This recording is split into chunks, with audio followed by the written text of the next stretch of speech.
Hi students, ఎలా ఉన్నారు అందరూ? ఓకే, అందరూ బాగుండాలని కోరుకుంటున్నాం. అయితే ఈరోజు మన టాపిక్లోకి వచ్చేసరికి హ్యూమన్ రెస్పిరేటరీ గురించి చూద్దాం. అయితే what is mean by human respiratory system? First of all, what is mean by respiration? Respiration అంటే ఏంటి? So respiration is nothing but taking of oxygen, అంటే ఆక్సిజన్ తీసుకోవడం, అలాగే రిలీజింగ్ ఆఫ్ కార్బన్ డైఆక్సైడ్, అంటే carbon డైఆక్సైడ్ని release చేయడాన్ని respiration అని మనం చెప్తూ ఉన్నాం. అయితే ఈ రెస్పిరేషన్లో ఏ ప్రాసెస్లు అనేవి పాల్గొంటాయి? సో మనం మన బాడీలోకి ఆక్సిజన్ తీసుకుంటూ ఉంటాం, అదే ఎయిర్ మొత్తాన్ని తీసుకుంటాం, ఆక్సిజన్ అనేది మనం యూటిలైజ్ చేసుకుంటాం అంతే. అయితే ఈ విధంగా అవుటర్ సర్ఫేస్లో ఉన్నటువంటి అవుటర్ ఏరియాలో ఉన్నటువంటి ఎయిర్ అనేది మన బాడీలోకి ఇన్హలేషన్ చేయటం, అంటే ఈ విధంగా మన బాడీలోకి ఎయిర్ అనేది వెళ్ళటాన్ని ఏమంటామంటే ఇన్హలేషన్ అంటాం. ఓకే, సో తర్వాత ఏంటి? సెకండ్ ప్రాసెస్లో మనకి ఏంటంటే గాలిని బయటకు విడిచిపెట్టడం, అంటే ఎక్సలేషన్ అంటాం. సో ఈ విధంగా మనం పీల్చుకున్న గాలిని ఇలా మనం బయటకు విడిచిపెట్టడాన్ని ఎక్సలేషన్ అని అంటాం. సో ఈ విధంగా ఇన్హలేషను అలాగే ఎక్సలేషను రెండూ కలిసి ఏమంటారంటే రెస్పిరేషన్ అంటాం. అయితే ఈ రెస్పిరేషన్ ప్రాసెస్ అనేది ఒక్కొక్క ఎనిమల్లో ఒక్కొక్క విధంగా జరుగుతూ ఉంటుంది. లైక్ హ్యూమన్స్లో చూసుకునేసరికి నాజిల్ అలాగే లంగ్స్ అనేవి యూజ్ అవుతూ ఉంటాయి. మరి ఫిష్లో చూసుకునేసరికి వాటికి గిల్స్ అనేవి ఉంటాయి, కాబట్టి గిల్స్ ద్వారా రెస్పిరేషన్ అనేది చేస్తూ ఉంటాయి. మరి ఫ్రాగ్స్కి వచ్చేసరికి వాటికి మాయిస్ట్ స్కిన్ అనేది ఉంటుంది. సో ఈ మాయిస్ట్ స్కిన్ ద్వారా చేస్తూ ఉంటుంది. అదేవిధంగా వాటికి లంగ్స్ ద్వారా, అంటే నీటిలో ఉండేటప్పుడు మాయిస్ట్ స్కిన్ ద్వారా రెస్పిరేషన్ చేస్తూ ఉంటాయి. మరి అవి బయటకు వచ్చేసిన తర్వాత ఏంటంటే వాటి తాలూకా లంగ్స్ ద్వారా కూడా అవి రెస్పిరేషన్ అనేది చేస్తూ ఉంటాయి. అందుకనే ఈ 2 వేస్లో రెస్పిరేషన్ చేస్తూ ఉంటాయి. కాబట్టి ఫ్రాగ్స్ని ఏమంటామంటే యాంఫీబియన్స్ అని కూడా మనం చెప్తూ ఉంటాం. అలాగే మనకి ఈ గ్రాస్ హోపర్స్ లైక్ ఇన్సెక్ట్స్లో మనం చూసుకునేసరికి ట్రాకియల్ రెస్పిరేషన్ అనేది జరుగుతూ ఉంటుంది.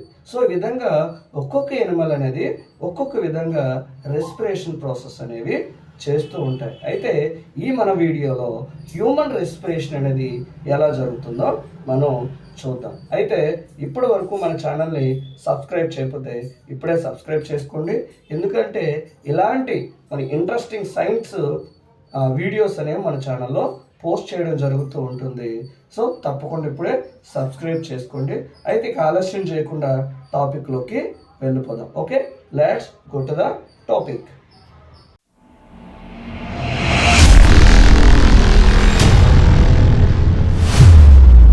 రెస్పిరేషన్ అనేది ముందుగా నోస్ నుంచి మొదలవుతుంది. నోస్ దగ్గరలో ఉండటం నోసల్స్ నుంచి నెక్స్ట్ నోసల్ క్యావిటీ వైపుగా ఎయిర్ అనేది వెళ్తూ నోసల్ క్యావిటీలో ఉన్నటువంటి హెయిర్ అనేది, వాటిని సిలియాస్ అంటాము. ఆ హెయిర్తో పాటుగా మ్యూకస్ అనేది ఉంటుంది. ఈ మ్యూకస్ అనేది ఏంటంటే డస్ట్ని పార్టికల్స్ని ట్రాప్ చేయడము, అలాగే మాయిస్ట్గా మార్చడము, అలాగే కొద్దిగా వేడిని ప్రొవైడ్ చేయడము చేస్తూ ఉంటుంది. సో ఇలా వెళ్ళినటువంటి ఏదైతే ఎయిర్ అనేది ఉంటుందో ఆ సెన్సరీస్లకు తలగానే మనకి స్మెల్ అనేది ఫైండ్ అవుట్ చేయడం అనేది జరుగుతూ ఉంటుంది. సో ఈ విధంగా వెళ్ళినటువంటి ఎయిర్ అనేది కిందకి అలా పాస్ అవుతూ అక్కడ ట్రాకియా అనేటువంటి భాగంలో పారనాక్స్ అనేది ఉంటుంది. ఈ పారనాక్స్ నుంచి ఏమవుతుందంటే కిందిగా ఉండేటువంటి ఎపిగ్లాటిస్ అనేటువంటి పార్ట్ అనేది ఉంటుంది. ఈ ఎపిగ్లాటిస్ అనేది ఫుడ్ పాసింగ్ని అలాగే ఎయిర్ పాసింగ్ని కంట్రోల్ చేస్తూ ఉంటుంది. ఫుడ్ తీసుకునేటప్పుడు ఈ ఎపిగ్లాటిస్ ఏం చేస్తుందంటే కంప్లీట్గా ఫుడ్ పైప్ని ఓపెన్ చేస్తూ ఉంటుంది. అదే సమయంలో విండ్ పైప్ని అంటే ట్రాకియాని క్లోజ్ చేస్తూ ఉంటుంది ఈ ఎపిగ్లాటిసే. సో ఈ ఎపిగ్లాటిస్ అనేది చూసుకున్నట్లయితే ఫుడ్ వేని అలాగే ఎయిర్ వేని కంట్రోల్ చేస్తూ ఉంటుంది. బట్ సమ్ టైమ్స్ ఫుడ్ తినే సమయంలో కంగారు పడినట్లయితే ఈ విండ్ పైప్లోకి ఫుడ్ వెళ్ళే ఛాన్సెస్ ఉంటాయి. ఆ సమయంలో మనకి ఫుడ్ అనేది నోస్ ద్వారా రిఫ్లెక్ట్ అవుతూ ఉంటుంది. దీన్నే మనం పొలబారుకుంటాం అని చెప్తూ ఉంటాం. సో ఈ విధంగా మనకి ఏంటంటే ఫుడ్ అనేది అలాగే ఎయిర్ అనేది మనకి ఏంటంటే ఇక్కడ విండ్ పైప్ అనేది పైగా ఉండే ఎపిగ్లాటిస్ అనేది కంట్రోల్ చేస్తూ ఉంటుంది. సో ఇక్కడ మనం చూసుకున్నట్లయితే విండ్ పైప్, దీన్నే ట్రాకియా అంటాం. ట్రాకియా చుట్టూ షీ షేప్లో ఉండేటువంటి కార్టిలేజన్స్ రింగ్స్ అనేవి ఉంటాయి. ఈ కార్టిలేజ్ రింగ్స్ అనేవి మనకి ఏంటంటే అక్కడ ప్రొటెక్ట్ చేస్తూ ఉంటుంది. ఈ విండ్ పైప్కి ఎలాంటి డ్యామేజెస్ అనేవి జరగకుండా అది ప్రొటెక్ట్ చేస్తూ ఉంటుంది. ఇది నెక్స్ట్ వచ్చేసరికి మనకి విండ్ పైప్ అనేది 2 బ్రాంచెస్గా విడిపోతాయి. వీటినే బ్రాంకీస్ అని కూడా చెప్తూ ఉంటాం. ఈ బ్రాంకీస్లో మనం చూసుకున్నట్లయితే ఇంకా స్మాలెస్ట్ పార్టికల్స్ అనేవి ఉంటాయి. వీటినే బ్రాంకియోలస్ అని మనం కూడా అంటూ ఉంటాం. ఈ బ్రాంకియోలస్ లేదా సెకండరీ బ్రాంకీస్ అలాగే టెర్షరీ బ్రాంకీస్ అని కూడా అంటాం. వీటినే బ్రాంకియోలస్ అని కూడా అంటాం.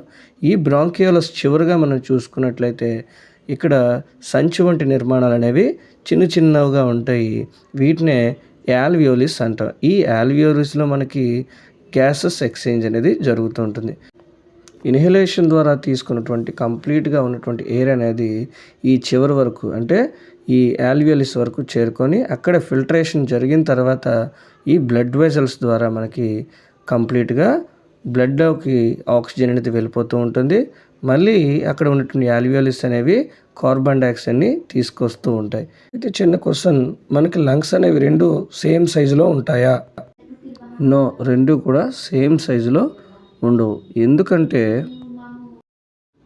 లెఫ్ట్ లంగ్ ఏరియాలో మనకి హార్ట్ అనేది ఇన్సెట్ అయి ఉంటుంది కాబట్టి కొద్దిగా చిన్నదిగా మనకి లెఫ్ట్ లంగ్ అనేది చిన్నదిగా ఉంటుంది. సో నెక్స్ట్ వచ్చేసరికి లంగ్స్ని ప్రొటెక్ట్ చేస్తూ మనకి రిబ్ కేజ్ అనేది ప్రొటెక్ట్ చేస్తూ ఉంటుంది. ఈ రిబ్ కేజ్ అనేది ఏంటంటే కేజ్ లైక్ స్ట్రక్చర్. ఇది మనకి డ్యామేజెస్ నుంచి ప్రొటెక్ట్ చేస్తూ ఉంటుంది. అయితే మీకోసం ఒక క్వశ్చన్, అదేంటంటే where gases exchange takes place అంటే గ్యాసెస్ అనేవి ఏ ప్లేస్లో ఎక్స్చేంజ్ అవుతాయి? ఆన్సర్ తెలిస్తే తప్పకుండా కామెంట్ సెక్షన్లో ఆన్సర్ చేయండి. ఈ వీడియో కనుక మీకు నచ్చినట్లయితే తప్పకుండా లైక్ చేయండి. Thank you for watching.